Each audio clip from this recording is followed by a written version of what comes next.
Good afternoon. Welcome to the London Academy of Trading's weekly market insight. In spite of poor UK employment data this week, we see the FTSE 100 set to close its first weekly gain in 4 weeks as hope of increased stimulus and signs of progress in developing a COVID vaccine support risk sentiment.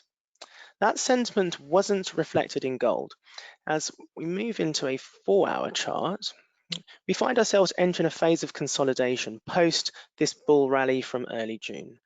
This lack of direction brought about by the constant tug of war between the development of a vaccine with increased monetary stimulus and a surge in global infection pointing towards a second wave.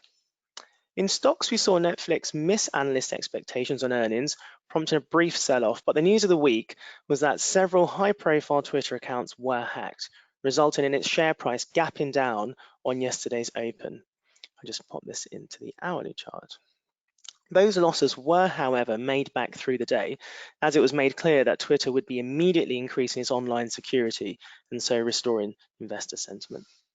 Today sees EU leaders meet to seek an agreement over proposed recovery funds to help rebuild the countries worst hit by the coronavirus outbreak.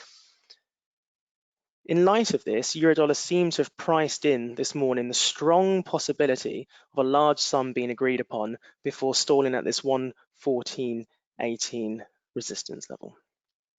Next week's data is looking rather light, but a raft of European PMI data early Friday morning. Do stay safe and have a lovely weekend.